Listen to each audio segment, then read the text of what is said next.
اللہ الرحمن الرحیم۔ دیکھو بھائی، شب جمعہ ہے، تاکید کے ساتھ 3 باتیں ہر جمعرات کو یاد دلائی جاتی ہے۔ نبی کریم صلی اللہ علیہ وسلم کا پاک ارشاد ہے کہ جس نے جمعہ کے دن سورہ کہف پڑھی، اس ہفتے کے اندر جتنے بھی فتنے ہوں گے، اگر دجال کا فتنہ ہوگا نا تو اللہ اس سے بھی حفاظت کرے گا۔ ہمارے پاس جمعرات کی مغرب سے لے کر جمعہ کی مغرب تک 24 گھنٹے ہیں۔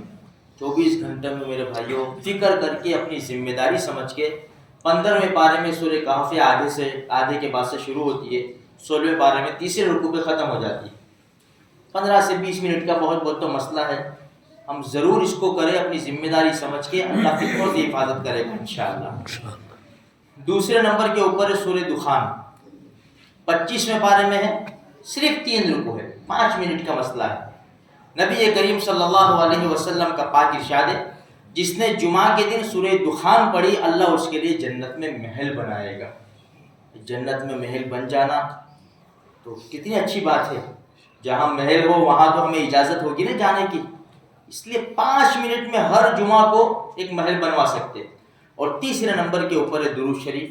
ہمارے نبی کے بے شمار احسانات ہیں، ایک چھوٹے سے احسان کے کروڑویں حصے کا بدلہ بھی ہم اپنے نبی کو نہیں دے سکتے۔ میں بول رہا ہوں، آپ سن رہے ہیں، ہم سجدے کر رہے ہیں اللہ کے دربار میں، یہ ہمارے نبی کی برکت ہے میرے بھائیوں۔ اس لیے چلتے پھرتے اٹھتے بیٹھتے ہمارے نبی کے اوپر درود شریف ضرور پڑھیں، اور درود شریف پڑھنے میں بھی ہمیں فائدہ ہے۔ ایک مرتبہ انسان درود شریف پڑھتا ہے، 10 نیکیاں ملتی ہے، 10 گناہ معاف ہوتے ہیں، 10 درجے بلند ہوتے ہیں، 10 رحمتیں اترتی ہے۔ یہ تو چھوٹی، ورنہ درود شریف کے بہت زیادہ فائدے ہیں، اس لیے درود شریف ہم پڑھا کریں۔ اب ایک چھوٹی سی بات، چھوٹی سی حدیث، نبی کریم صلی اللہ علیہ وسلم نے ارشاد فرمایا، جب تم پیشاب پاخانے کے لیے جاؤ تو لا تستقبلوا القبلۃ ولا تستدبروها، تو قبلے کی طرف منہ بھی نہ کرو اور قبلے کی طرف پیٹھ بھی نہ کرو۔ جب پیشاب پاخانے کے لیے، حاجت کے لیے ہم بیٹھے تو قبلے کی طرف منہ بھی نہیں ہونا چاہیے، پیٹھ بھی نہیں ہونی چاہیے۔ اس کا ہم دھیان رکھیں۔ دیکھو، جب ہمارے پاس جب جگہ بہت زیادہ تھی تو ہمارے پرانے جو مکانات تھے نا، تو بڑے اچھے انداز سے بناتے تھے، بھائی باتھ روم بھی یوں ہوتا تھا اور ٹوائلٹ بھی یوں ہوتا تھا۔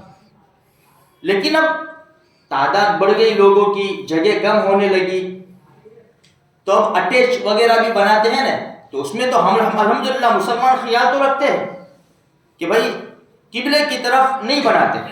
ہاں، جو اٹیچ ہوتا ہے اس میں ایک مسئلہ تھوڑا سا کیا آ جاتا ہے کہ ٹوائلٹ تو یوں ہوتی ہے، لیکن باتھ روم جو ہوتا ہے نا وہ کبھی اس طرح ہو جاتا ہے، تو تھوڑا کروس بیٹھے۔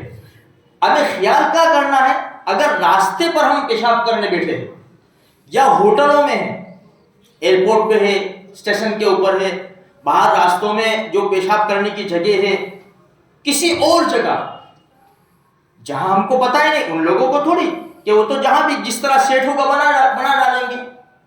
تو ایک بات یاد رکھے، ہندوستان کے اندر قبلہ جہاں سورج ڈوبتا ہے نا وہاں قبلہ ہے۔ سورج یہاں سے نکلتا ہے، مشرق سے نکلتا ہے، مغرب میں ڈوبتا ہے۔ تو ہندوستان والوں کے لیے بہت آسان ہے، تو کہیں جنگل میں بھی کسی جگہ ہو نا، ایک تو فون ہے، فون کے ذریعے ہم دیکھ سکتے کہ قبلہ کہاں ہے، مغرب کہاں ہے۔ دوسرا سورج دیکھ سکتے ہیں، بھائی سورج یہاں سے نکلا ہے، اب یوں جا رہا ہے، یوں ڈھلے گا اور یہاں غروب ہوگا، تو ہمیں اس طرف منہ بھی نہیں کرنا ہے، اس طرف پیٹھ بھی نہیں کرنی، ہمیں یوں بیٹھنا ہے۔ اچھا، دوسری ایک بات یہ یاد رکھے کہ قبلے کی طرف تھوکنا بھی منع ہے، اس لیے پان پڑی کی والے خاص کر دھیان دے، سبھی تھوکتے ہیں لیکن پان پڑی کی والوں کو زیادہ ضرورت پڑتی ہے تھوکنے کی، تو قبلے کی طرف دھیان دے کہ ہم قبلے کی طرف نہ تھوکے۔ تیسری ایک بات چھوٹی سی یہ ہے، ہم اپنے گھروں میں بھی بیٹھے نا، تو بعض ہم پیر لمبے کر کے بیٹھتے ہیں، تو یہ دھیان رکھیں کہ قبلے کی طرف پیر نہ، بعض بار تو ہمارے صوفہ سیٹ اس طرح سیٹ ہوتے ہیں کہ ہم اسے پاؤں لمبے کر کے بیٹھتے ہیں تو قبلے کی طرف ہو جاتے ہیں۔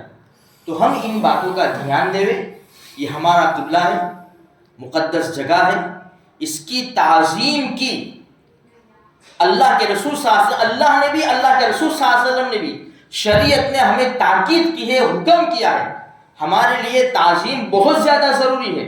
یہاں تک کہ میں آپ کو ایک چھوٹی سی بات بتاؤں، حضرت معاویہ رضی اللہ تعالیٰ عنہ نے اسماء بنت خارجہ رضی اللہ تعالیٰ عنہ کو لکھا کہ تمہارے پاس کون سی ایسی باتیں ہیں کہ جس کی وجہ سے یعنی اللہ پاک نے تم کو اتنا روشن کیا. تو پہلے تو نہ کہا، پھر 3 باتیں بتائی، اس میں سے ایک بات یہ ہے. ایک بات انہوں نے کیا کہا حضرت اسماء رضی اللہ تعالیٰ عنہ نے کہ میں نے فرماتی ہے میں نے میرے سامنے بیٹھنے والے کے میرے سامنے جو بیٹھا ہے اس کے سامنے بھی میں نے کبھی پاؤں نہیں پھیلایا.